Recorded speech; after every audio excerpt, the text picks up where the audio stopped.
What's going on, guys? Welcome back to Resilience and Chaos. Today, we are sitting down with someone that this has been long in the works, Ken. I think we talked about this, I don't know, maybe a year and a half, 2 years ago when we first started this podcast. But Ken is a God-fearing man, a husband, a father, and a fireman. Ken is a retired battalion chief from OCFA, which stands for Orange County Fire Authority. And he also served as my fire chief when we worked at Apple Valley Fire Protection District together. Ken, you have been in the fire service for a very long time. You have a lot of leadership lessons, perspectives, wisdom from the job, being a family man, a husband, and a leader in different roles. I'm super stoked to have you here, man. And yeah, let's just open it up. And where have you been? Where you at now? And just kind of let us know a little bit about who you are, man.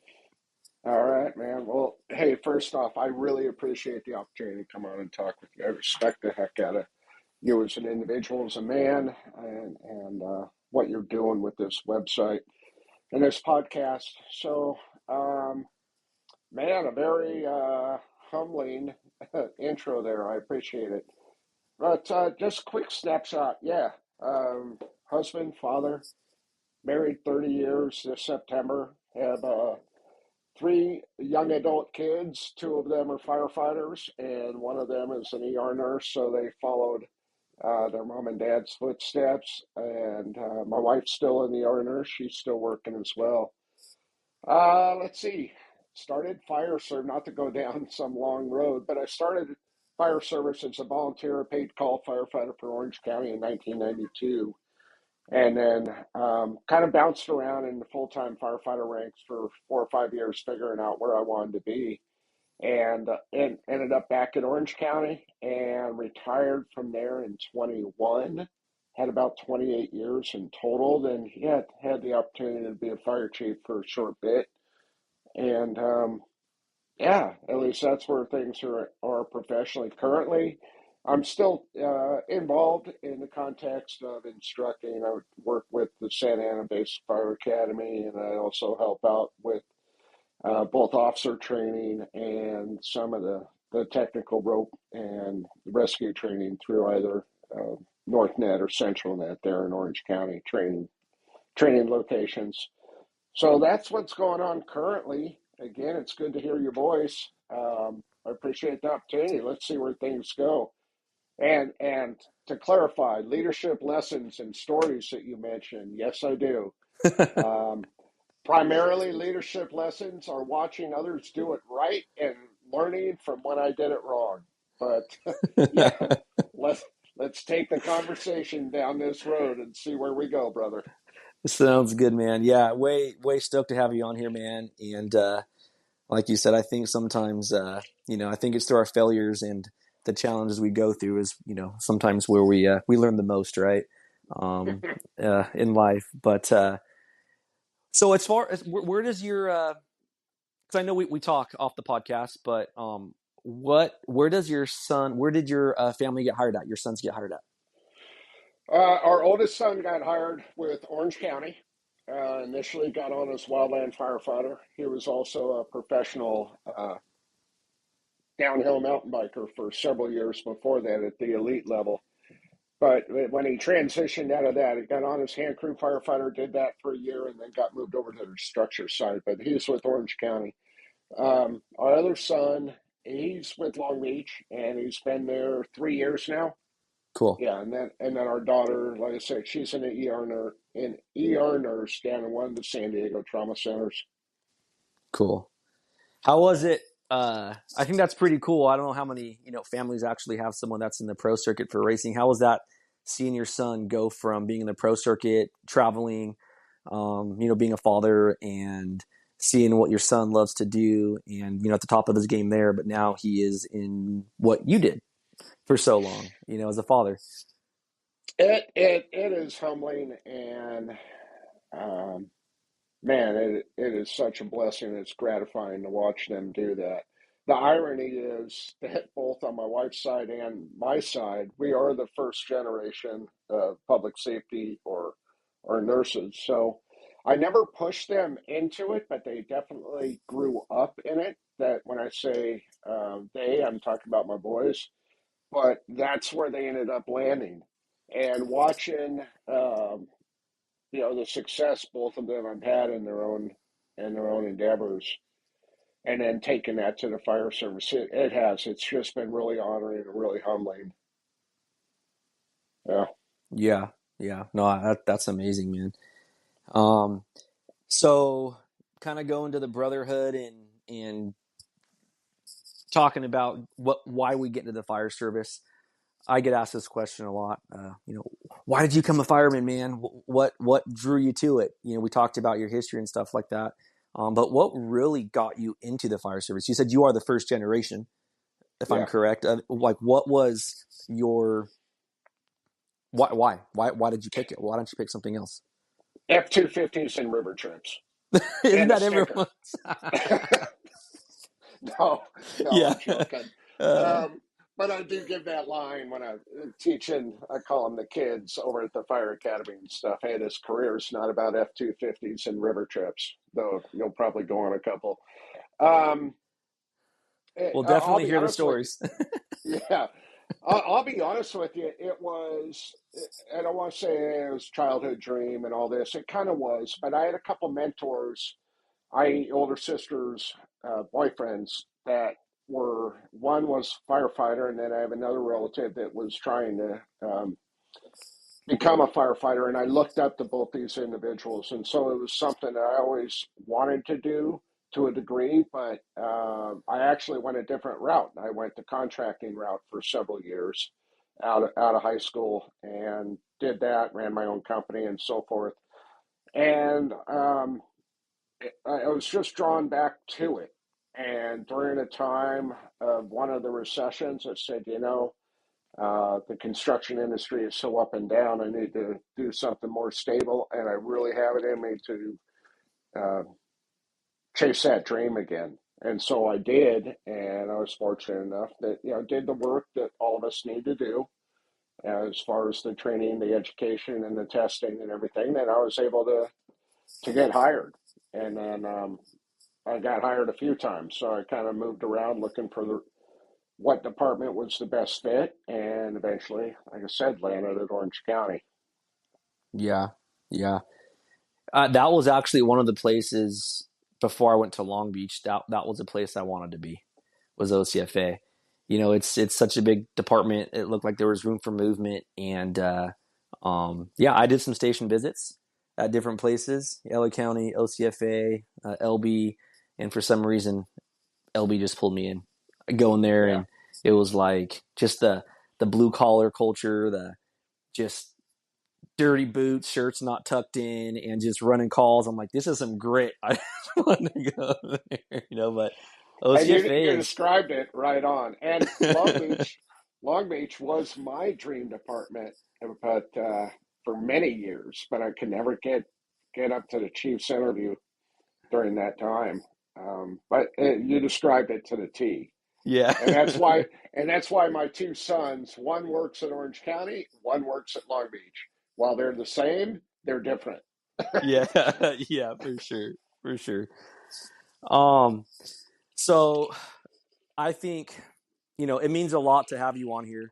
And like I said, we've got we worked at Apple Valley together because when I left LB, I came to Apple Valley, and at that time you came on later, and you were my fire chief. And unfortunately, I did get a medical retirement for the stuff we talk about on this podcast, the resilience and the mental health, and sometimes things that this job can bring upon us, and the things we may not prepare for. But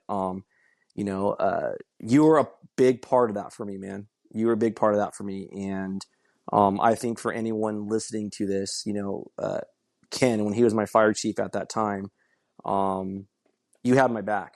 And I think sometimes in the fire service, it's easy for us to get lost in the noise of things and life. Things happen, and you didn't know me very well. You didn't we didn't really know each other, but when you heard Long Beach, reach out to some people, then, oh, okay, cool. This person, same person. And we kind of got a little bit closer or whatnot. And when I was going through all my stuff, off and on the job stuff, there was zero hesitation on your part to support me, to support what was going on. And I think a lot of this podcast is, the resilience stuff and leadership and tactics and how to overcome challenges and stuff like that. And I think, we had a battalion chief. He was actually my captain at the time, Anthony Mejia. He worked at OCFA with you as well. And he's like, Eric, I think, we saved your life. And that's just a thank you to you, Ken, because you guys truly did. And we hear a lot of things out there from firemen with suicide and so many bad things because maybe the support wasn't there, right? Yeah. They were suffering alone. And you, with the talk from other guys, from everything, you definitely helped support me in saving my life. And it's the podcast. It's what we're doing. It's giving back. It's inspiration, right? I'm not trying to make this so much about me, but it's going into the question of your roles of fireman to engineer, captain, and whatever roles you did in the fire service. When you become in that leadership role,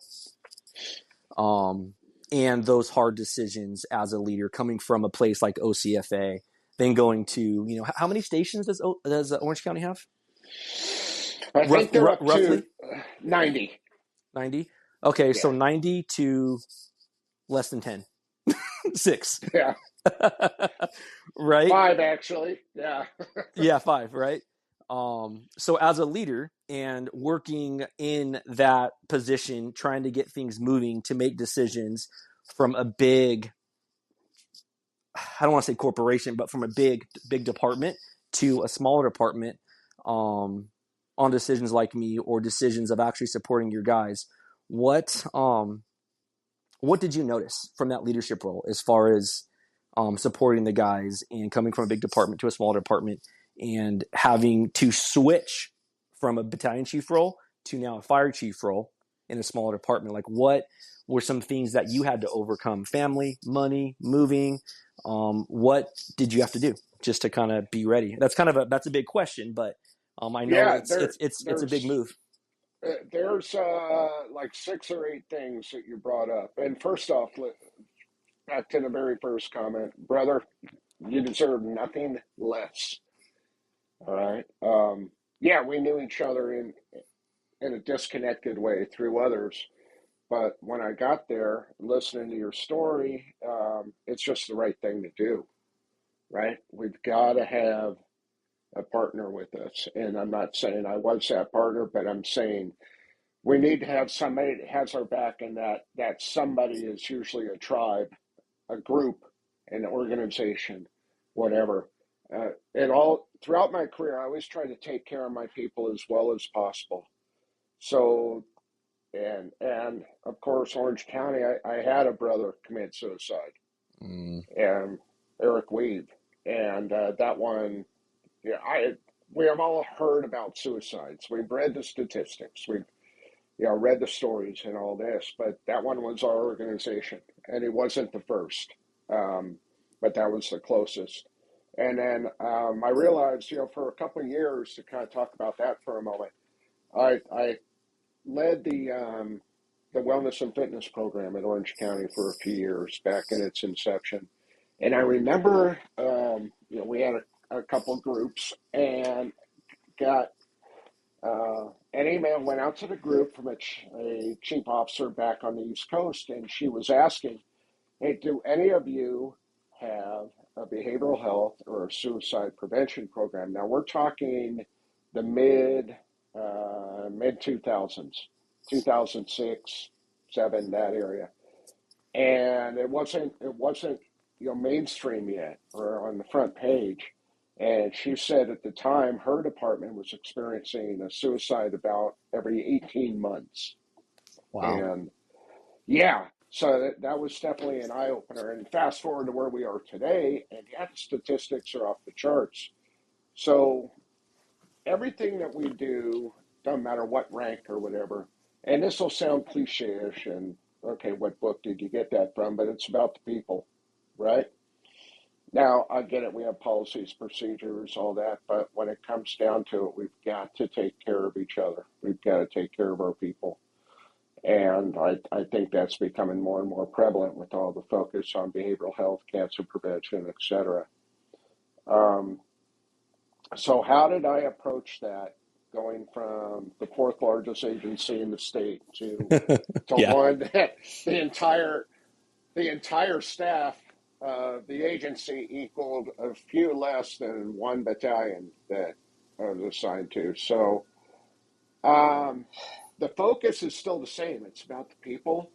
Now, the the benefit was with a smaller organization, you can typically make things happen a lot quicker. Well, you can.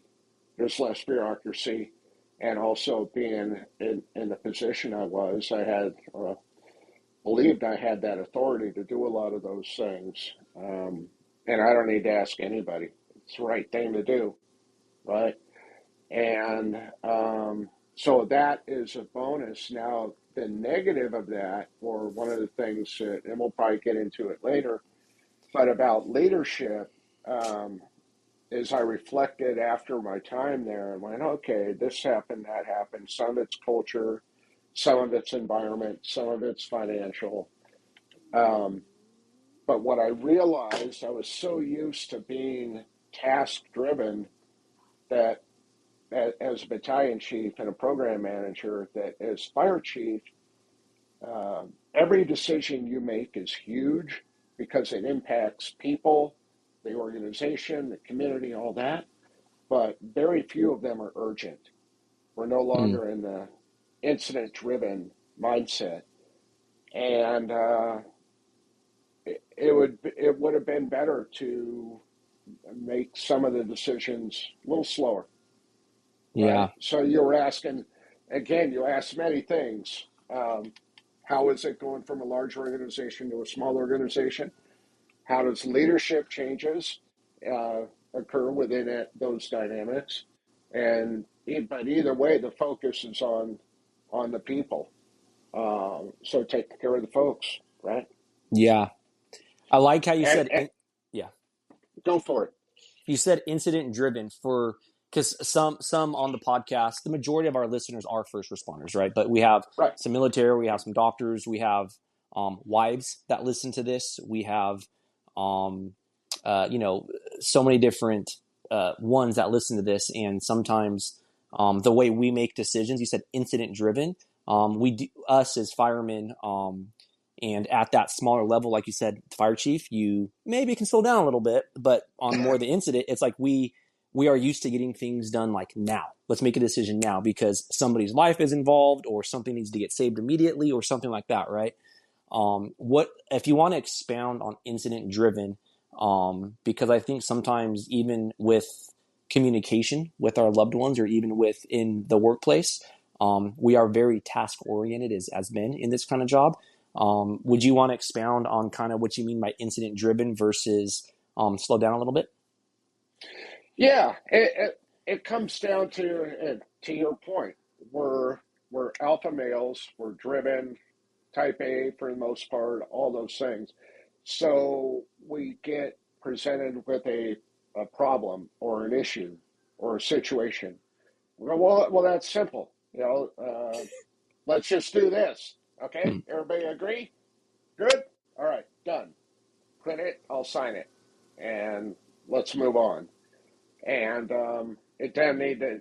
Again, looking back now, as the top person in leadership for an organization, it doesn't need to be like that, and it would be better served to um, yeah, let people digest. Now, it depends what we're talking about, of course, right? Everything's situational.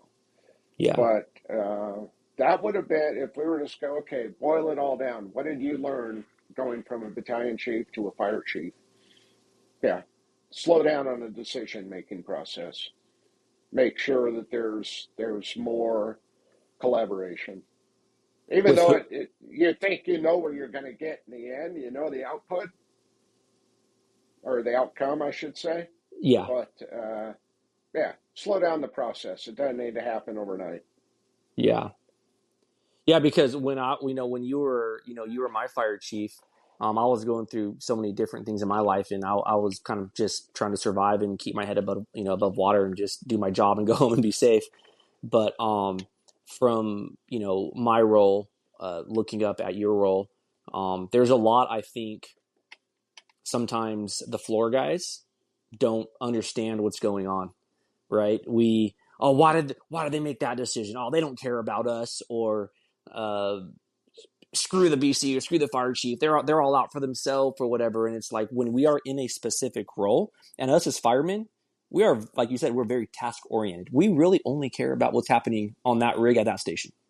Do we get our Yeah, workouts in? Do we get our food? Can we go shopping? Can we run our calls? Can we get our paperwork done? Can we get all this stuff done, right? And there's other issues you guys are dealing with at a leadership level.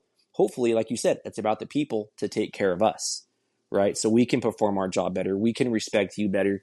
And I think some of that stuff gets lost in translation because of things happen, personalities, like you said, just SOPs, maybe different things that happen.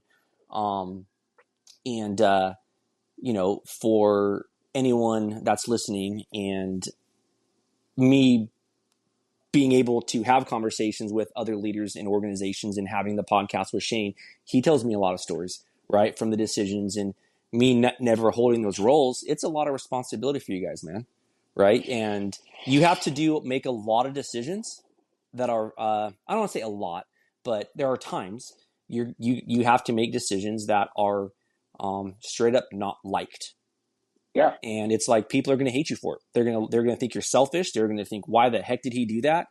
um, because being a leader is not always doing what everybody wants you to do, and you're not always going to be right. liked, right? So how do you, what are some things you do to deal with that, to deal with uh, the questions, because you said slow it down a little bit, right? Slow it down. Right. What are some things, if you look back, to help other leaders that are currently in leadership roles right now, possibly, um, to help them overcome some of those challenges of just doubt or decision making? What do you think? Again, a big question. So the um, well, let's start off. So when an organization goes for a leader from the outside, usually there's a few issues, right? That why is not an internal candidate going for that position? What is going on there? Is it a culture issue? Is it a preparation issue? Trust, what have you? And a common theme is, well, what do you want from when they're asked, um, say, staff or personnel, that what do you want to see out of the next leader? Well, we want improved communication, we want accountability, and we want transparency, right? And it doesn't matter if you're going to work for Target or LA County Fire. That's very consistent. So when I came into Apple Valley, knowing that, what I tried to do was simply communicate more. Now, that would be, and of course, there's things, not all information can be revealed. That's, a given. But at least having the opportunity through either minutes or agendas or what have you, written ones. So during the meetings that the organization, everybody in the organization cannot attend, they at least have an idea of what's being discussed, and then they can ask questions, right? One of the other things was that as the fire chief, we brought in, and I stole it from another agency, at least the concept, the joint labor management meetings. And these were designed to be just informal gatherings between labor and management. And I would go, and I'd usually have, my chiefs go if they were available, possibly the fire marshal and the battalion chief. And the labor group could bring whoever they want, and let's just talk about the issues, right? Informal, no agenda, what's going on? So that if there was an issue that we could both forecast on, we could handle it at the lowest level, whatever that may be it operational, be it cultural, whatever. And I thought those were really effective, but at the same time, they are informal, so people are free to speak. And with that, I know some of those meetings I could have ran a little bit better because it just got really personal at times. Yeah. Right. But the goal was to have that informal discussion and hash things out. And I think I would still do it again. I think it's really important. But what it comes down to is reaching out to the people that whatever the decision may be affects the most. I'm a firm believer that if there's a problem, the people that have the answer are the ones that are using the tool or at the end of the tip of the spear. They'll have the solution. And so that was the mindset and how we would go about it. Now you're right. There's other things that, be it policies, procedures, agreements, what have you. Well, those are I don't want to say they're at a different level, but they are within the organization Yeah. because those might be driven by standards, regulations, laws, what have you. And sometimes those conversations don't take place, but it is what it is. We still have an agency to run, and there's a lot of things that go on behind the scenes. Uh, but it is interesting when you think about it that. Often, also, what I've discovered, those people that are saying they want more communication, transparency, and accountability sometimes turn out to be the people that need to be held accountable themselves. Yeah. You know, but it takes a while. Yeah. Yeah, It's like that especially old. if go ahead. No, go ahead. Go ahead. Well, especially if you're talking about culture, Yeah. right? Yeah. I was gonna say it's like that old saying, "Watch out, the loudest person in the room." You know, kind of. Yeah, Sometimes they just sometimes need the most help or whatever, right? Or they need to be held accountable. You know, and it's so true, man. And then you look back at just more of the quiet ones. You sit back and you kind of just pay attention and don't have to be the loudest one. It's like, what do they have to say, right? yeah. Because they might have some stuff that can be worthwhile, for sure worthwhile. But so did you there? Because every role is different. Maybe it's a call we run. Maybe it's whatever the thing is. We can feel sometimes isolated, alone. But specifically in this leadership role, um, were there times that you felt kind of isolated or alone, or maybe like the thing you were trying to get across wasn't being heard? Um, and what did you do to get through that? What did you lean on? Family, God? What's a mindset you had? Because that's a big challenge, man. No, that's monstrous. And again, you brought up many points. Was it lonely? Um, Being a fire chief and living in a least second home to be part of the community, absolutely. Because life was still happening back at my home, Yeah, right? And a matter of fact, at that particular time, it was even more complicated because my elderly mother had had some issues going on and was required to move in with us. And my wife was basically handling that alone. So, and I never shared that with anybody that I recall. It didn't matter, you know. That was my thing to work through, but it adds additional stress and concern.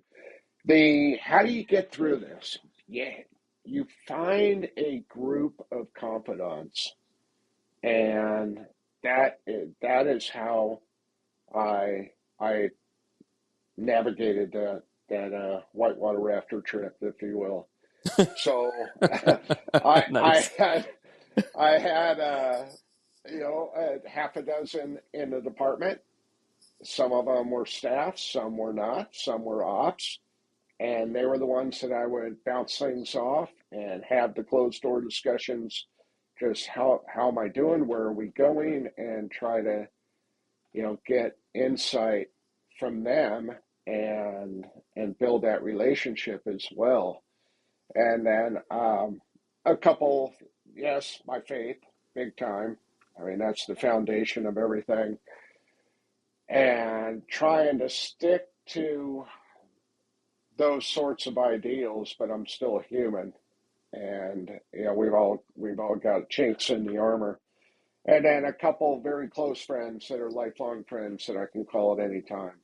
But it and is a lonely position, especially once I did notice there was silos and division, and I think every organization has those to a degree. Um, Even with Orange County, as big as they are, the culture is a little different from the West End, say, and Westminster, Buena Park, et cetera, down to San Clemente in the South End, right? Excellent across the board, awesome. But there's just a difference in the vibe, right? They're both good, but kind of like your comparison that you brought up with Long Beach compared to another organization, right?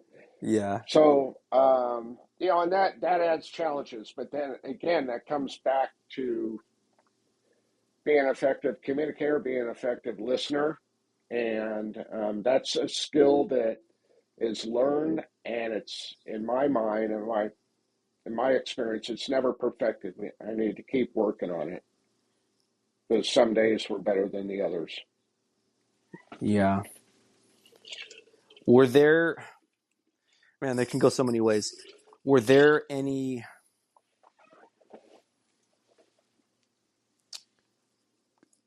other leaders as you were coming up in the ranks that you would look back and be like, I this person did that. I'm going to try that, and it didn't work because maybe the people we were working with or the size of the organization. Um, because you talked about there were some people you would call your mentors. And I actually remember, Ken, I came into your office when I was going through my thing, and I ended up getting you a card because I was just drowning in life and not knowing. I just want to get up the next morning and come to work and just do my job. And there was stuff going on. And when the medical retirement came, and I remember I got you a card, and you were just like, dude, thank you so much. I'll never forget that. And going from a man to a man, I was being vulnerable with you, and I was like, hey, man, like, thank you for, as a leader, thank you for supporting me. Thank you for helping me and seeing my side and listening to the guys and listening. Hey, Eric's not trying to just work the system here. Like, he needs some help. And, we I don't need to go into that conversation we had, but there were some times I'm like, man, I saw a different side of you, and you're bringing some of those things up, with your personal life and feeling kind of isolated and feeling, stuff going on with your family. And that's, I think, a lot of what us on the floor, we don't see, right? Because when you're in that leadership role, there's a lot of other decisions that you guys have to make that affect a lot of families. When we Yeah. go to work, we yes, our decisions as a fireman or in our stations affect the calls we run, but that's our job. Your job now affects us on the decisions you make, right? And there was just something I saw in your eyes, and I'm like, you know what, like, this is he helped me out, but there's stuff that he's dealing with, and he's pulling through, and I was just like, man, I hope he's good, and you hear people talk, you hear this, and I just always like, hey, man, we all got challenges, and I just always wanted to back you, because I think sometimes in the fire service, we have a certain perspective of how we see people because of the interactions we have. And sometimes we only are able to see what we want to see because of the decisions that we make. And I was able to see a different side because, first of all, it helped me, but then vulnerability in being a man is very difficult. And I think the purpose of this podcast is really truly being vulnerable and open to help other men really not just pity ourselves and be a victim of the circumstance, but it's to have tools to be like, hey, you're not alone. Like, no matter your role, there's going to be challenges, and we all have to get over them, right? Not just get over them, but we need to have tools to come out the other end successful and Yeah. grow from them. And I know that you've overcome a lot of challenges, and leaving a department, going to another department is not easy. And those bring on a lot of mental challenges, hence resilience and chaos. We talk a lot about mindset, mental health. And I think in the fire service, we do focus on a lot about just bearing things. No, I don't think so much now as when we first got on, but we focus on physical fitness, and we try diet, and you were part of the committee. Um, what do you think? How important is our mental health? Because we kind of hit on it in the beginning, but how important is that for a successful career on and off the job? This conversation can go deep, but I feel like in life, our mind is our can be our biggest weapon, or it can be our biggest asset. It can destroy us. So yeah, what's your take on mental health, brain health, whatever word you want to use, as far as making sure that you are mentally healthy? It's everything, right? But that starts, gosh, yeah, you're really opening up a can there because we could talk about society issues. We could talk about, problems at the home, all these different things. But so let's just say, hey, Well, let's talk about the fire service. It's everything. So where does that start? It starts from the very beginning, and I don't mean the beginning of the career. I mean the beginning of the education. So you and I both teach in, entry level fire academies, and I'm sure you're seeing the same thing that I am. And there's so much has changed in the environment where you and I got hired, and I don't mean to say it's better or it's worse. It's just different, right? So take online education and the fire technology programs as a start. Good thing, using digital technology to our benefit to better manage time management and so forth. I get that. But when you're coming into a career of the fire service, that it's really a vocation, and it's a vocation different from most others because of the brotherhood and sisterhood. So that mentoring from the beginning, so that those coming in know what they're getting into and realize what this is going to take from you, right? And then now you get on the department. How do we deal with the mental health? Well, we deal with the mental health by having the resources. By that, I mean annual medical and fitness exams, having standards, having opportunities, if you will, for either training and education and monitoring to make sure. There's I wrote an article that really became a flagship, not always in the good way, but it was published, and you may have read it, but it was published in Firehouse Magazine, and it dealt with the 4896 work schedule. okay, Now, on the backstory is that was actually part of my work at the National Fire Academy and the Executive Fire Officer Program. But it was real because Orange County had only been on the 4896 for about a year or so.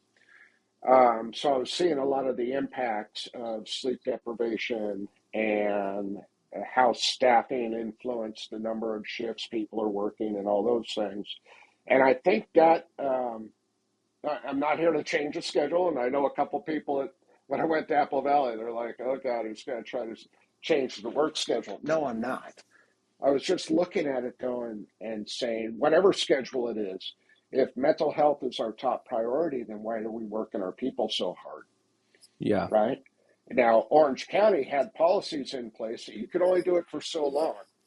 At Apple Valley, there was no policy, and I saw the guys working so much, and I so respected their dedication and resilience and perseverance.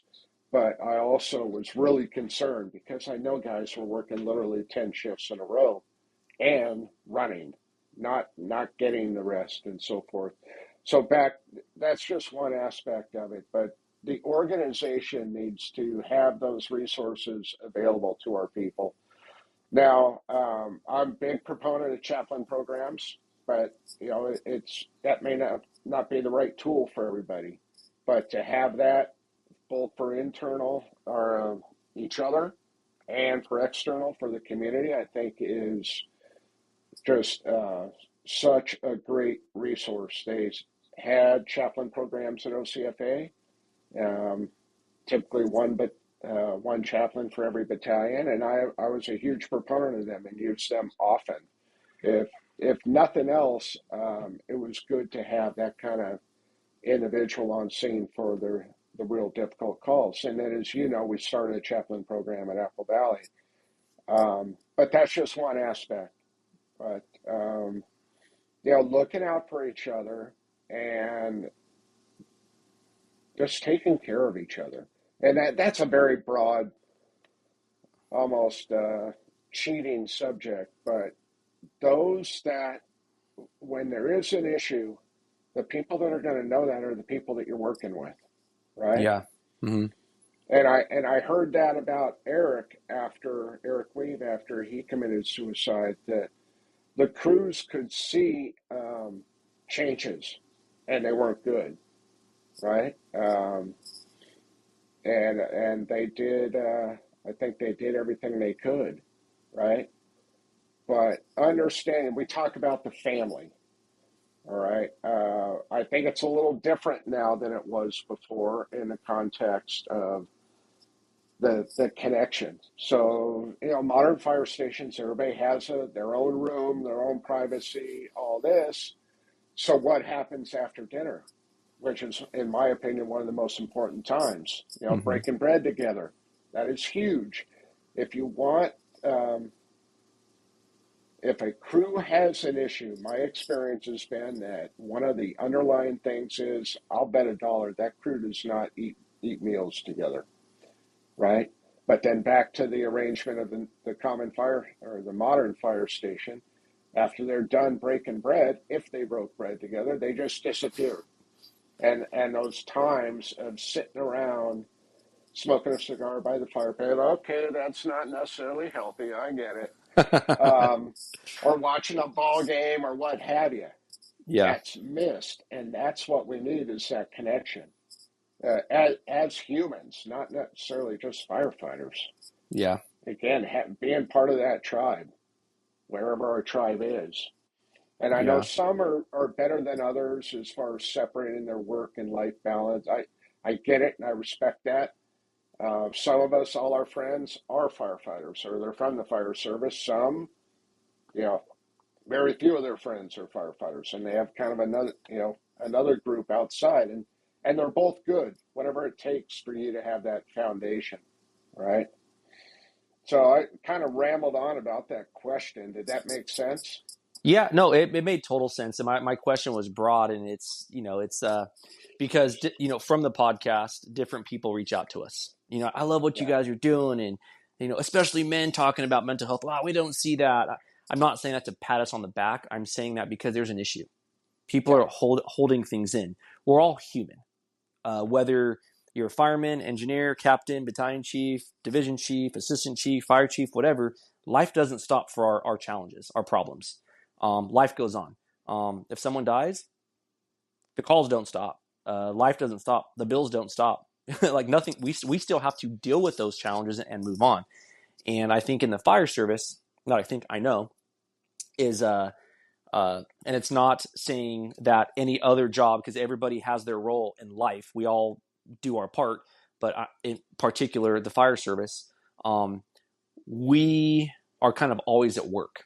So when something happens hmm at home, say someone dies or uh, a health issue or whatever, we run those calls. We never truly get to um, slow down and stop that challenge. So we go to work. Now we have to put on this facade. We have to kind of be hard, right? Because when someone calls 911, we can't just not show up, right? right. How many times do we go to uh, a restaurant, or you go get an ice cream, or you go do something? You're like, I wish can they even do their job?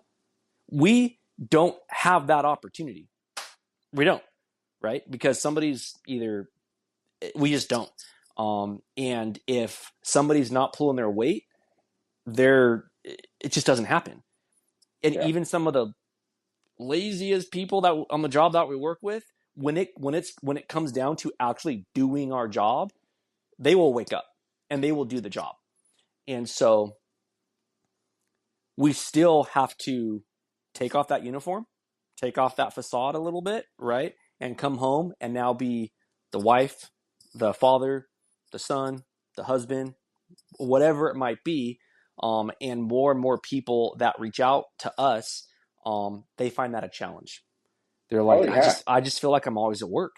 I love my job. I'm connecting with the guys at work more. It's like, well, yeah, because they're as messed up as we are. Of course, we have a connection, right?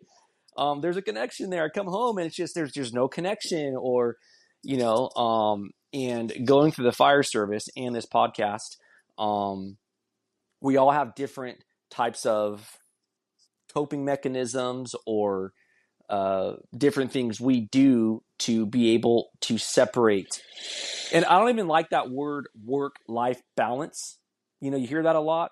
I feel like at times life it's just going to be unbalanced because it is what it is. It's I think if you're trying to accomplish great things, it's going to be unbalanced. You're going to have unbalanced moments in life, and it is what it is. But hopefully your family sees that and they accept you for that, right?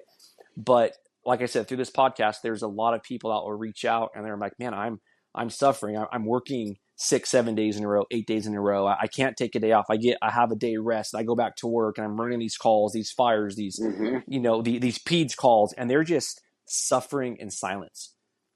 And sometimes what you hear is like, well, I'm dealing with it, so you got to deal with it too. We're all dealing with it, not just you. I think it's getting better, but how do we help the ones? Because anyone that's listening to this podcast is looking for answers. They're like, yeah, I can kind of feel that. So, what are some things that you've seen? Because even me as a fireman, I don't see everything. I think as a leadership role, these things probably get brought to you a lot more, and you're able to see the more bird's eye view of what's going on. Um, what are some tactics that have helped other people, that have helped you personally? I know you said communicate, but how do we communicate that? How do we overcome that and run that call? And is it time off? Because not all places um, let you take time off because they're so short-handed, Right. right? So you got to kind of just go to work and deal with it. So how can we give some hope and some tools for anyone that's listening to this from someone that's been in leadership roles? Maybe your hands are kind of tied and they got to do what they got to do. But what's some words of advice you can probably, give some people of like how to deal with it, how to overcome it? Another kind of big question, but these are things that we all deal with on a daily basis. You come home and life don't stop because you ran a bad call the night before. You still got to come home and do that. Is there a I don't want to say a debrief, but like a de-escalation that you would ever do before you walked in the door? Would you say a prayer? Would you take a breath, go for a drive before you came home, talk to somebody, and maybe even before you go into work the next day? Is there anything that you did? Whatever I did it wrong. That's Um, kind of, that's kind of how I yeah. felt till I learned all this stuff. Yeah. Exactly. No. I did not do that well. Because to your point, life happens, right? So you're coming off shift and kids got to get to school, right? So it sounds great. Well, I'm going to go down. I'm going to take a walk on the beach. I'm going to, you know, get in line with myself and get my ethos straight, et cetera, et cetera. No, kids got to be in school at 8:15, and it's 8 o'clock, and you're 10 minutes away. Yeah. Um, but it does go back to healthy body, healthy mind. So proper nutrition, physical fitness. You've got to have that tribe. And again, that tribe might be one person, it might be two or three. Um, be it your wife, boyfriend, girlfriend, spouse, whatever, or a close friend, or what have you. Uh, we are getting a lot better at the awareness of mental health and so forth. So I'm seeing more and more small groups, if you will. And again, I go, go back to have a solid foundation in faith, belief, hope. And I'm not, I am a Christian. Um, Jesus Christ is my Lord and Savior. Do I always do it right? Oh no, not even close. But I do have a hope and a foundation in in my faith, right? Um, but that's really how we have to work through it, and then realizing when we're tapped, right? Now, if you're talking about how that occurs at the organizational level, um, again, through either policy on limiting work hours or duration, what have you. But you hit the nail on the head. Sometimes, all right, well, if you're going to follow that, then we need to take a rig out of service, and that's not an acceptable answer, right? Mm-hmm. So that's a real tough one that I think every agency is trying to figure out and to really implement it. At least if we're talking about on the job, we could get into ergonomics of station design, alerting, all those things, time for physical fitness, etc. But we still, our primary goal is serve the community. So that is the number one priority. And sometimes we miss our workouts and so forth. But if you're waiting to think you're going to get all your physical fitness while you're on duty, then you're not living that mindset that I just tried to describe. So it does come back to some personal ownership in that regards. But it is a difficult career. Funding needs to increase so that we can have at least the personnel on duty to serve the needs of the community and not hammer them. So that now we're talking about a legislative problem, Yeah. and it then we're competing at city or the county or the district level. Yeah. But that does need to occur big time. And that was, one of the challenges of the high desert area there in Southern California. All three of those agencies, Victorville, Apple Valley, and San Bernardino County, are hammered. And they need more units. They need more people. Yeah. But I so salute all those firefighters up there that they work their tails off, and that's not a light environment. Not only between the calls, but then literally the environment, the heat in the summer, the cold in the winter, Yeah. etc. It's a hard job, right? Yeah. And some of that, man, the answers in legislation and increasing how those three agencies work together, automatic aid, mutual aid, what have you. But that goes true for every agency. Because how can we support one another to try to lessen that burden? But man, there's a lot of rabbit holes we could go down on that. Yeah. But it does start with the organization needs to have a mindset of mental health, physical health. All of those things are paramount, and they need to be supported. Yeah, Orange County Fire was very good about that. But also, it going back to the genesis of the health and wellness and fitness program, that came after, God, what was it? I think there was something like six funerals in a period of like 18 or 24 months. Oh, And, wow. and they were for all various reasons. A couple were job related, a couple were more cardiac, stroke, cancer, what have you. But it brought to light we need to take care of our people better. And through grant funding and agreements and some partnerships, they were able to launch a program that became one of the leading wellness fitness programs in the nation. But it took that emotional event or those emotional events to really spark the interest and light that fire, Yeah. right? No, I think it's all this stuff. Like I said, it's very important because the ones that are in the fire service understand what we're saying. We have all ranks listening to the podcast, and then we also have family members that are not uh, in the fire service. That's just they're married to someone, right? And they don't Yeah, really understand the you got to miss a birthday. you have to go to work on the strike team for 2 weeks, or when are you going to be home, or you're missing this again. And sometimes there's misunderstandings, right? And that can cause a lot of issues if we don't really understand.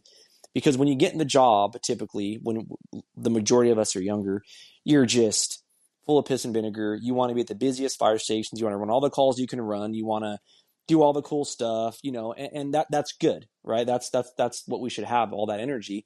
But sometimes that love for the job, our mate, or the family may not understand um, that side of it.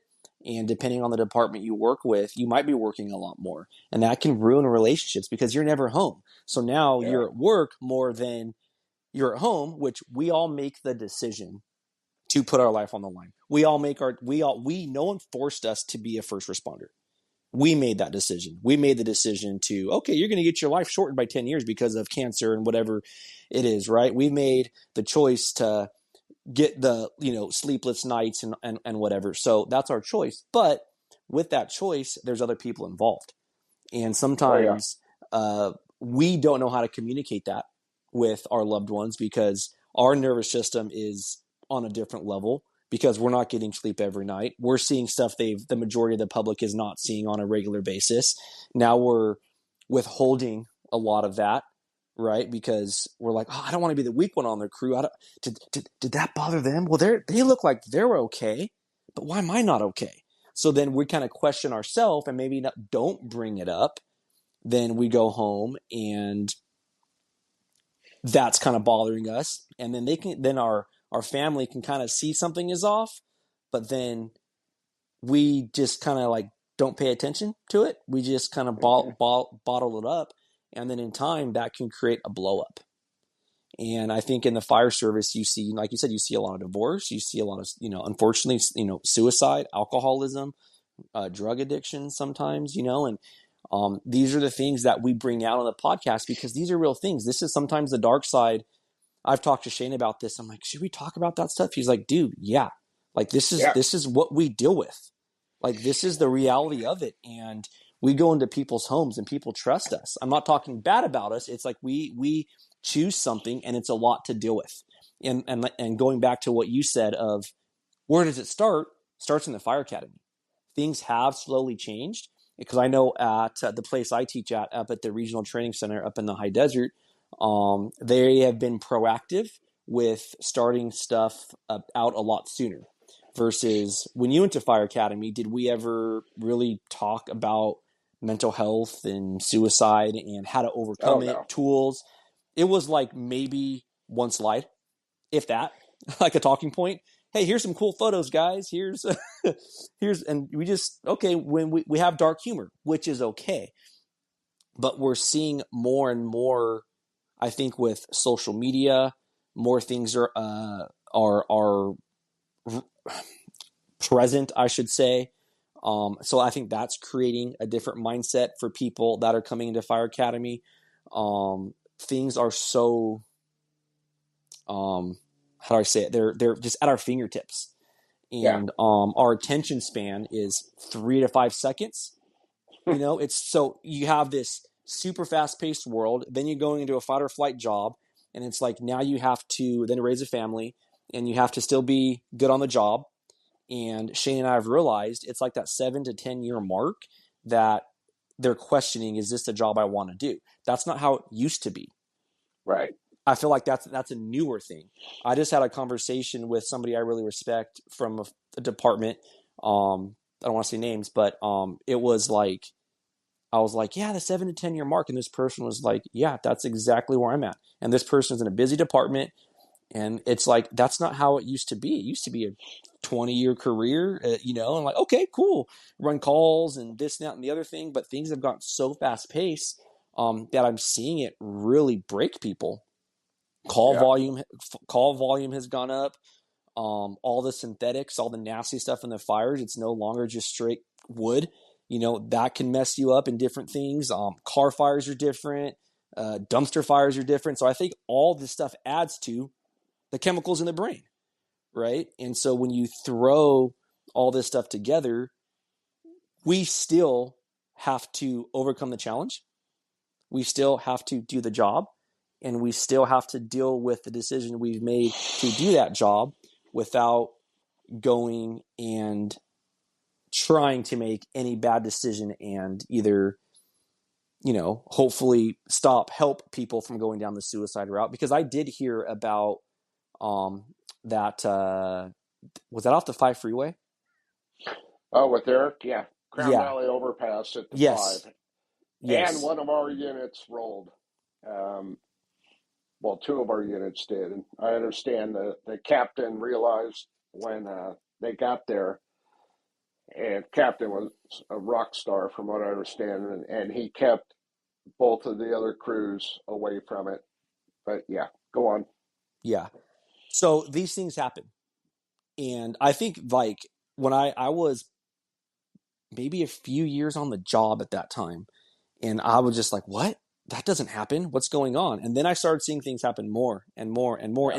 in my lifetime.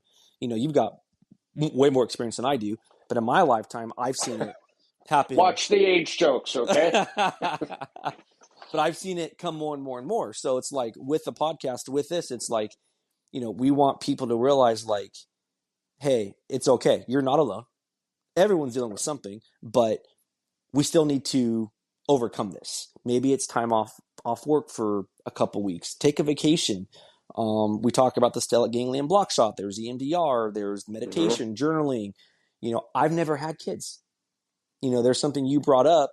It's like someone like me, a single person versus a married person versus a father, right, with the whole family. There's all these different time limits that each situation has. If you're single, it might be a lot easier to deal with these things. If you're married, because one other person adds a different thing to it. Now, then you add kids into that. That adds a whole different thing, right? You're like, hey, I can't take time for myself. I got to get home to take this kid to school because my wife has to go to work because bills don't stop, right? So, like, you have to live life. And that's where people just end up breaking. It gets so busy and they don't know when to, like you said, used a word earlier, know your, not breaking point, but used a word, your tipping point, I think is what it was. What are some, Shay and I kind of talk about this a lot, but what are some things you've noticed in your life? I don't know how deep you want to get in the marriage, but if the wife sometimes says something of, hey, you're just kind of a little more distant today. Or, you're just not yourself. Sable would tell that to me. I kind of, I don't, I feel like you're not my husband today. I don't really know Yeah. who you are. There's little triggers, right, that I think we need to pick up on. Is there anything that you've noticed I'm really interested to know of like a common denominator of something you kind of heard over and over again and you just kind of didn't pay attention to it or, or not. I don't know. No, once again, many rabbit holes we could go down. Now, being married to a lady that is an ER nurse gives me a little advantage in some areas because we realize it, right?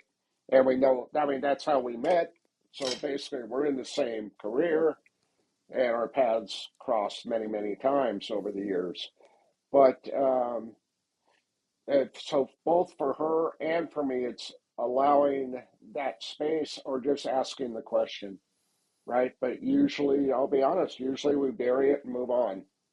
Yeah. I think over the years we got better, definitely. But earlier, now we just powered through and moved on. And quite often, well, not quite often, periodically, we went through that experience together. In other words, I'm the one bringing the patient in, and Oh she's the yeah. one in the ER receiving the patient. So it's very well known what happened and how we feel about it. Um, but it comes down to communication, and not to say that I was always a great communicator, but just letting them know that you know that you might be disconnected or distant. Um, I mean, I'm not one to talk about details or anything; they don't matter, and I suggest to most people they don't. don't do that, right? But if that's what it takes to get them on a complete understanding level, then so be it. But yeah, and that's what this career does to you, right? Yeah, yeah. No, you said the word. I was kind of interested. We're really interested to see what you would say, and you use the word. You're like distant. That's what Yeah, I heard a lot. You're yeah, not really present. You're not here. right. I don't feel like you're here with me right now, because we're not. Our mind's somewhere else, right? And um, that's what I heard a lot, and I think Yeah, that's a common denominator we hear from um a lot. And the reason I brought that up is because if somebody else is listening to this and they're like, yeah, I feel like my husband's kind of distant, or my wife's kind of distant, or significant other, whatever it may be, um, sometimes it's very hard to talk to us. We might just need a little time, and we don't. I know I didn't know how. I know how now, right? But it's years later, how to communicate that stuff better. And um, we talk about communication a lot, and I think for men in particular, we can communicate well at the job. Well, I don't want to speak for everybody. I feel like we can communicate well at the job, but it's very difficult to communicate at home. That's how it was for me. yeah, yeah. Same here. Um, and it's because we have that connection. We're kind of going back to the beginning of what you said. We're very like incident driven, task driven. If a job needs to get Hmm. done, we communicate that. We get it done. On to the next thing. And a lot of the times, what I got told too is, when I hear this from other people, is they try to run the house like a firehouse because it's Yeah. what we're used to. And how healthy is that for a family? No, you're spot on it. And being one, I spent a lot of years in the wildlands, so on a lot of strike team or overhead assignments or what have you, where you're gone 2 to 3 weeks and come back, and one of the things my wife would say is, "Hey, Chief, you're not in the firehouse anymore. That's not how we do it." Yeah. Okay, I got it. I got it. You're right. Sorry. Yeah. Yep.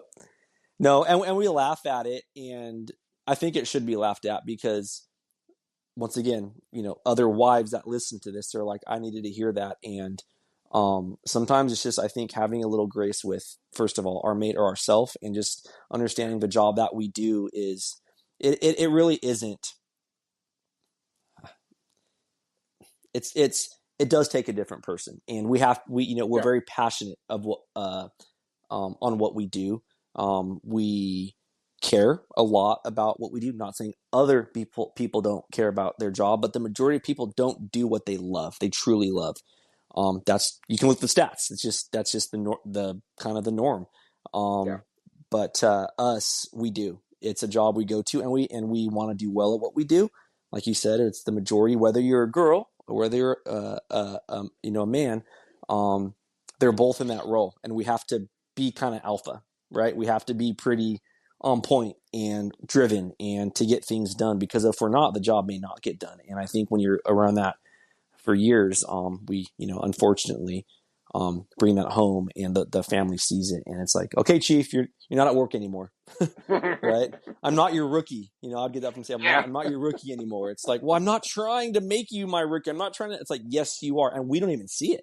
Oh, I know Yeah. I didn't see it, right? But I think those are great points, because it gives them, whoever's listening to this, the perspective of like, it's not just you. It's kind of what a lot of people are dealing with, but you're going to have to figure out the communication style, right? The next thing is, well, what do I communicate? Well, that's going to have to be up to you. Nobody knows their personality like their personality, whatever that is, the crew or at home. And you're going to have to sit back and just kind of, I think, and listen and see how you can have better communication together. Yeah. And that's the journey of life. It's never ending. Well, isn't that the truth, brother? It's never ending, man. And I think sometimes, uh, I know for me, there were times I'm like, I just want an answer. I just want an answer. What do I do? Nah, that ain't that easy. You can go down this path, that path. You can do this. It's like sometimes there's an answer. And I think in the job, we typically do have an answer. There's a fire, we put it out. Right. Okay, there's a car accident, someone needs to be extricated, we extricate him out. Okay, there's someone that's dead, we got to do CPR, let's do CPR, right? Like we typically have an answer. And what I've Right. noticed is at home, there's not always an answer. And so we're trying to run it with an answer. And it's like, but there's not an answer, dude. And us as guys are trying to give a conclusion. Like, do you get what I'm trying to say? Oh yeah. Yeah, absolutely. There's no policy for that. Yeah, exactly. And that's where I see people opening up to me a lot is how do we balance that, right? How do we overcome that challenge? And my answer to them is always, like you say, communicate and sit back and listen. First of all, look at we look at ourselves. Are we giving or taking away from this? And what do we need to do to make it better? And those are a lot of the questions I ask myself. And it's going to, like you said, it's going to be an up and down. That's the journey of life. Because, yeah, from people that reach out to us, man, those are a lot of questions I get asked. And that's why I think coming from a leadership role, you being a battalion chief, a big department, a father, a husband, and playing the different roles, I think, you having that bird's eye view, you're able to have a different perspective that I've never had.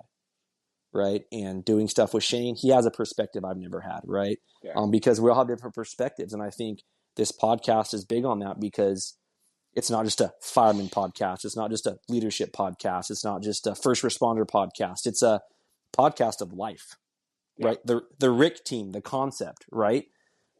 It's like everyone's on the same team, but I think sometimes, unfortunately, in this life, we think we get divided and the team gets broken up. But in reality, we're all human, right? Amen. We do our part. We have to do our part. I'm not saying be lazy and not do your part, but we have to do our part, right? So, all those questions arise. But how do you think we can take my example? My example could have been a whole different way. Maybe you wouldn't have backed me as a fire chief. Maybe I could have been another statistic, right? I could have been, but I wasn't. So the question I have is, how do you think proper leadership, can help or hurt like the fire service or mental health culture? God, great question. And a lot of people may not like my answer, That's but okay. but as the fire chief, as someone who has spent a couple decades in the wellness, fitness, and mental health arena, and someone that has known suicides and so forth, and seen the negative implications of some of the other things you brought up. Um, Organizational courage is where I'm going with this.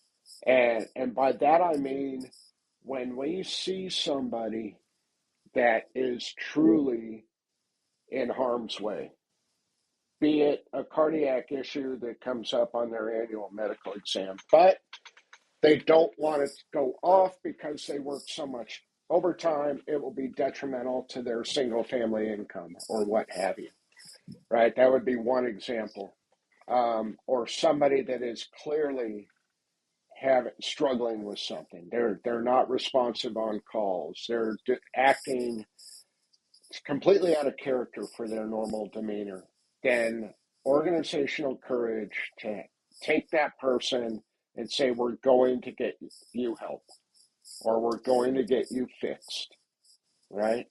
We understand your heart, you've got a cardiac issue, and technically that's a private matter. However, this is, we care more about you than your overtime.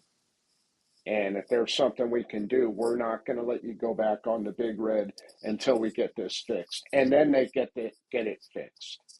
Not, this workers' comp circular, you know, Oh yeah. whirlpool and ongoing, you know, circus that exists in some areas. But I've found, at least in the workers' comp world, if the organization has the courage and they're persistent and they push it, the people can get the help they need in a timely manner, right?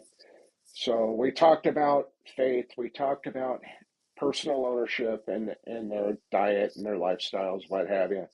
But then there also needs to be an organizational component to that, and having that courage. And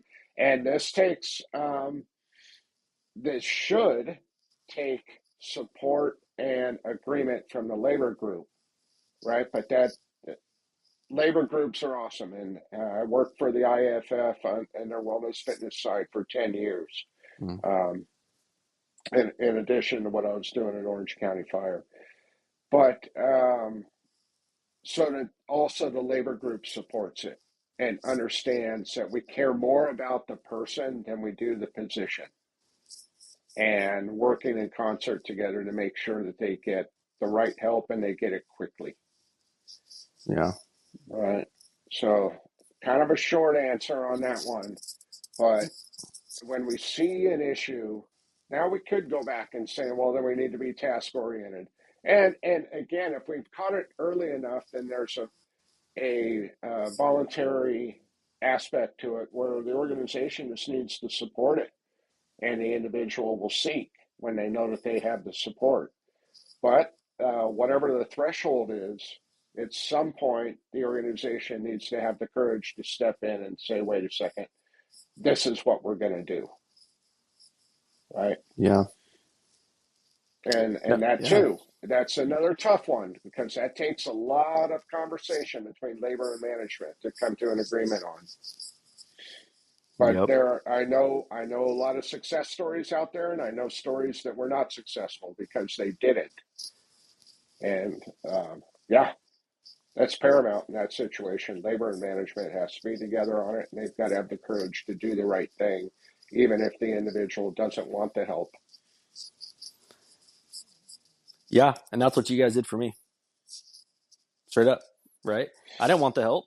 So I think that's why I think it's so rad to have you on here because you're talking, in my opinion, of what it's actually what you did, what AV did for my own situation. I know not everybody can, uh, not every situation is perfect, Right. but for I like the organizational courage because um, typically if management or management or whatever ends up saying, hey, this is what we're going to do, it does take the weight off your shoulders because they're kind of like they're backing you and they're like, no, we're going to take care of you. Yeah. Right. Because most people want to take care of stuff on their own or not take care of it all and just push on and push on and push on. That's what we do. And so to have that courage, like you said, as an organization, to take care of it, so there is success and so there is change and progress in the correct direction to either whatever that outcome may be, um, is massive because now it feels like it goes back to what you're saying of taking care of the people. Yeah. And I think that's when you hear of retention, you hear of this, you hear of that. People will stay with an organization if they feel backed. Unless something, happens where they just can't live on the pay or something like that. They have to do what they have to do. But the majority of the time, I feel like if in an organization, if people feel heard and seen, and like they're taken care of, they'll stay. They'll come to work and they'll want to be there and they'll Yeah. want to work hard. They'll want to work hard. They'll want to back the decisions of the fire department the majority of the time. Not everything's perfect.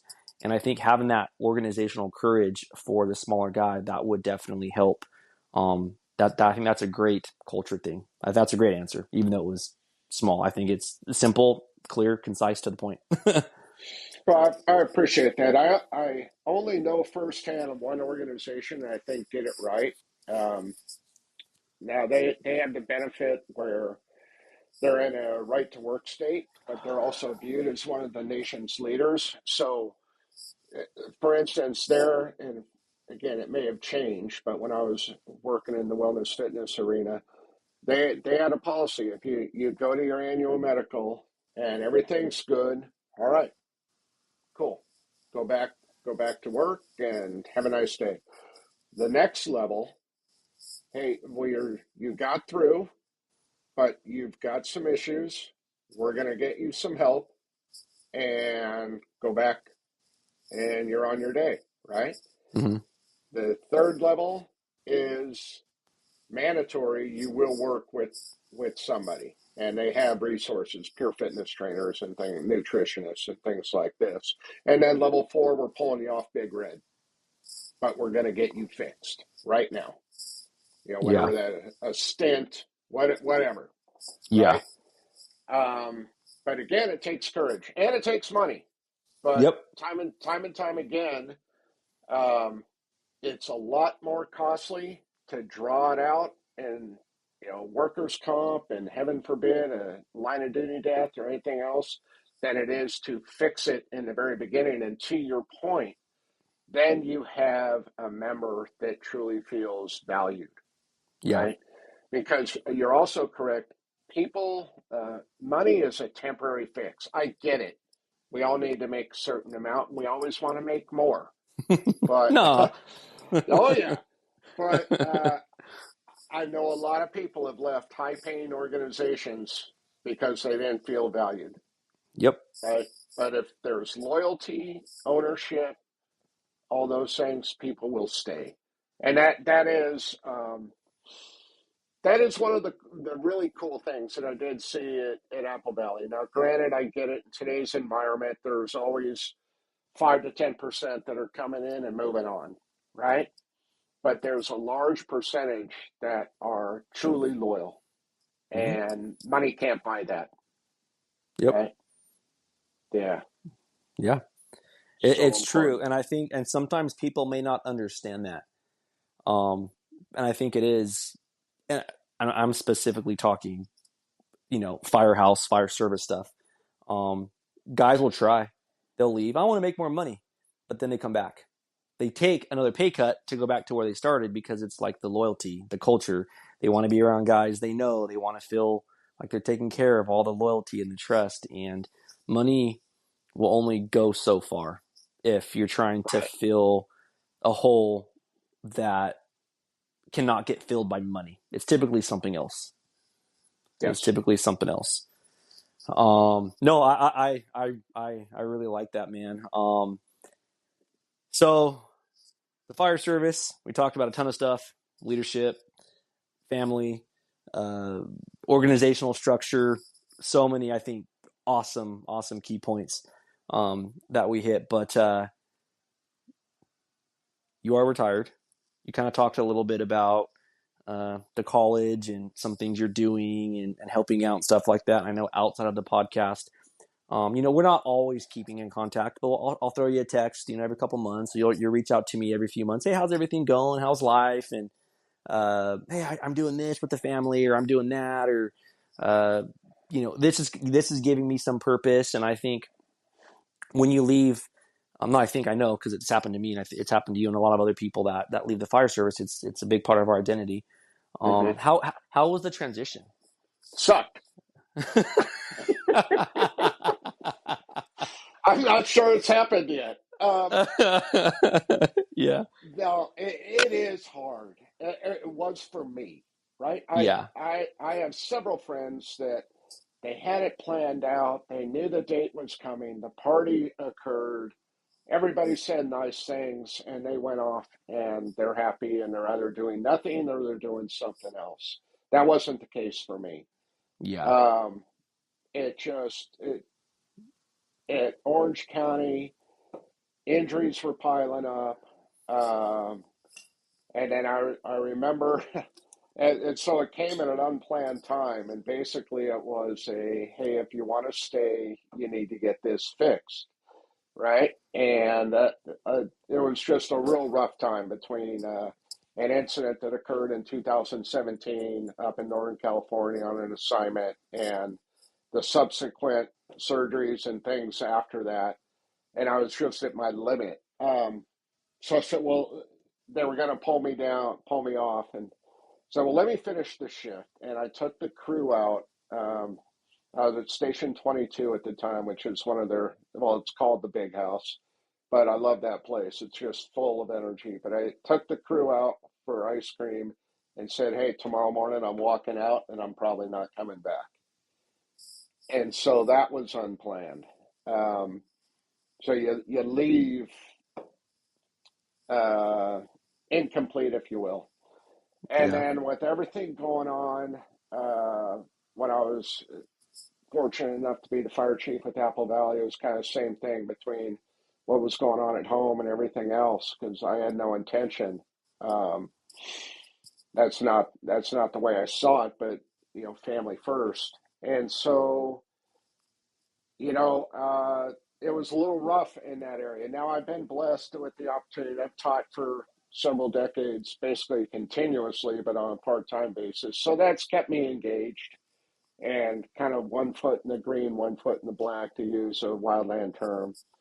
But it was difficult for me to answer it straight up because, yeah, we read the books, we listen to the podcast, and they say, the frequent comment is, well, that's what you did. It's not who you are.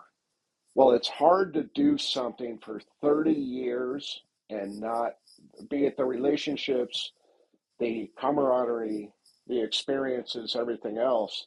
Yeah, that is part of who you are. Mm-hmm. Because you did it for a majority of your life, you know. Yeah. Um, but I heard something today that really resonated with me. I was listening to another podcast, and they were talking about this very subject. Now, it was more related to special operations and the military, but the comment was, "I'm not going to cry because it's over. I'm going to smile because it happened." Yeah. And I was like, "Wow, I've never heard it phrased that way." Um, So for me personally, the transition's been a little bumpy, but I've found some solace, if you will, in some of the opportunities that have come up to continue, not only continue, but get more involved in fire officer training and development and mentoring. I'm still engaged at the academy, so that gives me an opportunity to be in touch with the new ones coming in, and every now and then getting to build a relationship with one of them or something. Um, but it's a little different for everybody. It comes back to your foundation, your faith. Why are you there? What are you doing?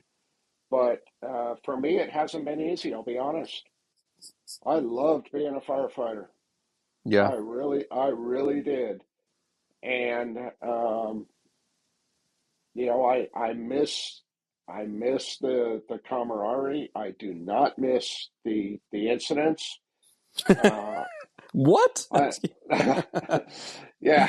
I mean, we all miss the fires, right? I got a call from a buddy of mine the other day. Who's just following up on some. What are you doing? Oh, I'm branch director out on this fire in Northern Cal or Central Cal. And I'm like, God, I miss that. But then, do I really? Because it's 102 degrees. He's out in the middle of nowhere, and it's windy. Yeah.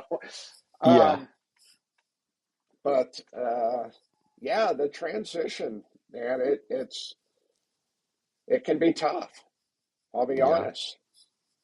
Yeah. It's because it's such a cool ride. It's such a good experience when you think about the people. Like I said, I don't think about the calls, but I sure miss the camaraderie and breaking bread and those things. And so, how do I deal with it now? There's a lot of retiree groups, or I just stay in touch with the guys that were special. For instance, we talked about before we came on the podcast a mountain biking trip that we did 2 weeks ago, and that was with some of the guys I used to work with, and it was just awesome. So continue those relationships. They matter. They're important. They're a huge part of our lives, and if they're not going through it now, one time in the near future, most likely they will. And how Yeah. they transition largely comes into how do we continue that relationship and that support. you know, yeah, it's a No, tough that's one. why I asked, because all, a lot of the stuff we talked about this, we're at, hour and a half or so, was a lot of, hard stuff. It's the job. It's when you're on the job. It's getting into the job. It's how to overcome these challenges. But as I asked you that question, you talked about, oh, it was difficult, but it was all good stuff, right? We kind of talked about the challenges. We talked about, oh man, not the home isn't the firehouse, and all these calls and this, that, and the other thing, and the opinions and the personalities. But at the end of the day, how happy you got of like, I love the ride, right? Yeah, It's a fun job. It's a part of us. There's this sense of fulfillment that comes with getting the badge, getting the uniform, riding on the engine, helping, your community, giving back, and you feel proud of that. yeah, And when that is, some plan for it, and hey, that blueprint works out for them, right? They plan their 30-year career, 35, 40, whatever they want to do. They get to the ranks they want to get. They have this. Their family's still intact, and they work the place they want to work, and it worked for them. yeah, I'm stoked for them, right? Some it doesn't. The blueprint, maybe you wanted the blueprint to be correct, but that blueprint just took a couple few turns. It's maybe you didn't get the positions you wanted to get, or you did, but you didn't get to fulfill them how you wanted to fulfill them because of life and challenges and things in life. But you still got to go on, and you still got to be happy, and you still got to help, and you still got to inspire. And I think that's what you're hitting. It's like not everything is always easy, but the job, we all love it. And yeah, however that transition happens, like mine, it was a lot earlier than it needed to be. Yours didn't happen how you wanted it to happen, but they did, and you still work through those ups and downs in life, hmm, and you still work through it and figure out, your purpose, like what fills your cup. You talked about, working out at the college and keeping in contact with ones you used to work with. And we don't do video on this. Sorry, guys. Maybe one day we will. But the smile on Ken's face, if everybody was able to see that, it's like it's one of those things that is the brotherhood, is the sisterhood. It truly is, because the stuff we go through as first responders, the sleepless nights, the you talked about branch director, right? The strike teams we would go on. We're with them, 14, 21 days, depending on what rig you're on. Sometimes longer, depending on your position. And, you build relationships and bonds that last way longer than just being on the job. oh It's, yeah, it's when you're off, right? And those are the things you're talking about. And, no matter how difficult the job can be or the calls you run, at the end of the day, it's these conversations. It's the Rick team, resilience and chaos, right? It's we're all in this together, and that's a big concept of why Shane and I started this podcast, is because it's of all different skill sets, all different levels, and we want to let people know, like, hey, man, we may not know you, but we hear you, right? yeah, We hear you. We're here, and it's like if you're listening to this in the car, if you're at the gym, if you're at home, if you're going through a hard time, it's like we're here for you. Like you're not alone. We got you. And that's why we do this. And I think that's a lot of the stuff you're saying as well. yeah. That, for everybody listening, there's a lot of resources out there. Build that tribe. I'm part of a couple groups of retiree guys and it's from all over the nation. And a buddy of mine started through the church, and it was originally kind of a PTSD foundation, if you will, but it just started a small group, and then next thing you know, we've got some LE, we got a couple previous military, we've got a lot of fire, and it may only be half a dozen guys, it may be 15 guys, but the stories are all the same, right? So don't do it alone. Whatever that is. Or if you're one of those that, hey, I loved it, I left with everything I wanted to do, and life is great, then be part of it too, because you can be the encouragement for someone that might be struggling, right? And Yeah, so, like that's a for great point. um, and we do have, like, I'm even looking at my teaching, I'm going to have it again in here in the near future because I believe that we all have a shelf life, right? And it's been 3 years since I retired from Apple Valley. And I've always said the shelf life is about 3 to 5 years. As far as teaching and all those things, yeah, I can teach the kids at the academy how to tie knots and rappel and all that. Maybe that won't go away. But some of the other things, just because I at least I don't want to be that guy that just tells stories, though the stories are cool. um, Yeah. some of them are. But, there's going to be another transition ahead. Because then also the kids are married now, or two out of three.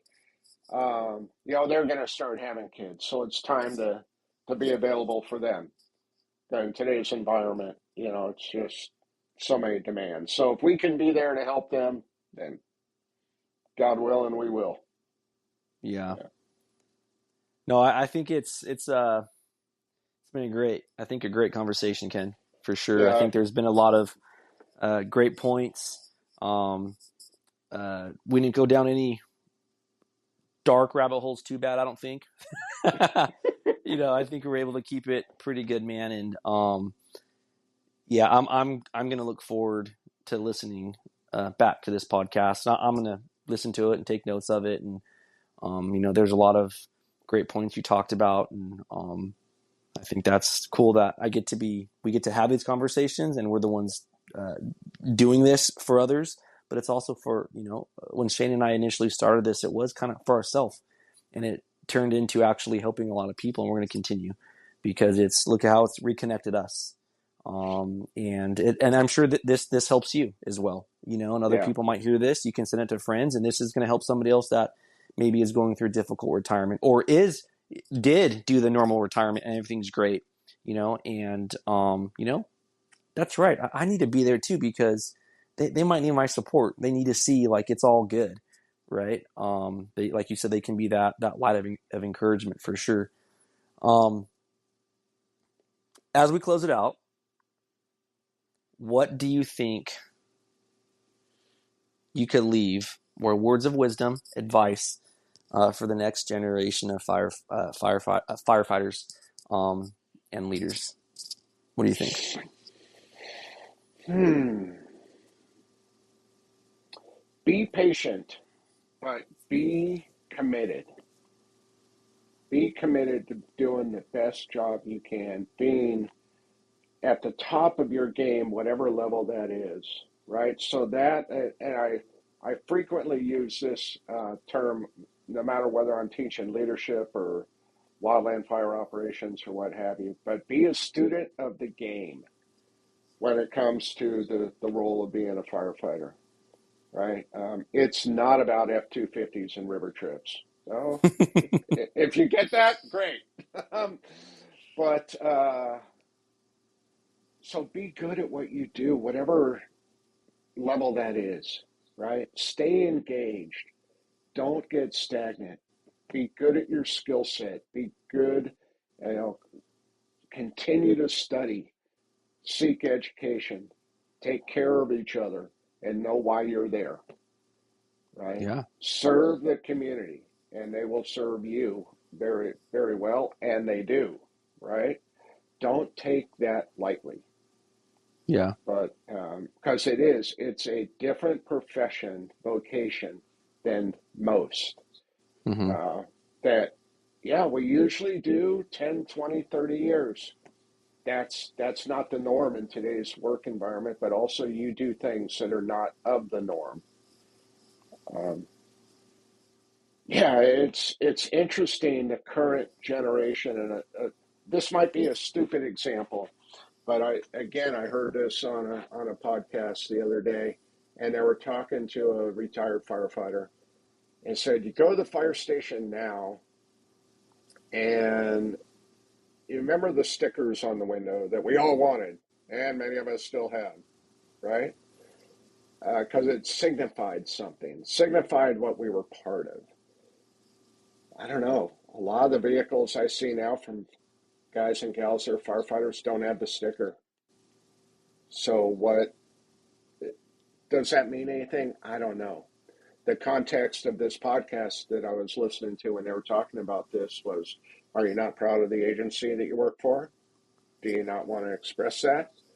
Or what? I don't know. And I'm not suggesting anything good, bad, or indifferent. It's just an observation, Yeah. right? When I got on there, and this is one thing, yeah, I don't like that term work-life balance either. But when firefighters go off now, most of them, they turn off their phones, right? Or they have two Yeah. phones. And hey, I'm off. I'm on my 4 day. Okay, I respect that. I get it. Have you seen the news? There's a major, you know, Yeah. Fire or whatever. yeah, they're burning down 500 homes in, Pacific Palisades or something. And when you and I got on, we'd be going to work. No one needed to call us. I'm going to go. I know that they need me somewhere, right? Yep. But that goes back to being engaged, being a student in the game. Take the job seriously. I'm not suggesting anyone listening to this podcast does not. Please, please, please understand that. But we rely on each other, and that also means that be available when the bell rings. Yeah. Because Yeah. on the other end of it, while you're enjoying your time off, somebody is getting stuck. Yeah. And I've seen a lot of that, not a lot of that, but enough of that, especially as a battalion chief or a fire chief, because you see the staffing reports. And, hey, I'm calling in sick tomorrow. Well, you're going to force somebody. Yeah, whatever. I got forced last week myself. It is what it is. That's an interesting, and maybe not the best way to close it out, but um, No, it's one of those things because me working at two different departments. To answer that, you answer the question. It's take it serious and do your part, right? yeah, It's keep educating yourself, stay involved. But I have seen two separate cultures of that, right? Some are like, no, it's okay, it's your time, you take it. The other yeah, one is I like, get no, that. you're gonna force somebody, don't take it. So it's like that's a balance of like, okay, it is your time, but you also don't want to screw your buddy. But yet there are times when you have to use a sick day because you're sick, or there are times if Sure. you really need some days off, yeah, you're gonna have to take care of yourself. That's what it's there for. But I think what you're saying is there's that lack of commitment, and it's more of just like, it's my time, I'm gonna use it. It's like, no, like we choose to do this job, and there are times where that's just not the time and place. Like maybe you need to be here. I think that's what you're trying to say, Yes. right? I get it. I totally 100% get what you're saying, and that's in a way of taking personal accountability for the decision you made to be in this world that we've decided to be in. Yeah. I totally get it. So I think that's the key takeaway from what you were trying to say there. Is just taking accountability and stay engaged, and that's also knowing the pulse of your culture of your department, right? And knowing what's going on, and that's having again a relationship and communication. And if you're gonna take those days off, if you're gonna do stuff, typically if that would happen to me, I would text people, hey guys, I gotta take tomorrow off for this. Does anybody want to sign up or something like that? Um, that's being engaged. That's you Yeah. know once again going, and it's like, hey man, I can't. Oh yeah, what, I can.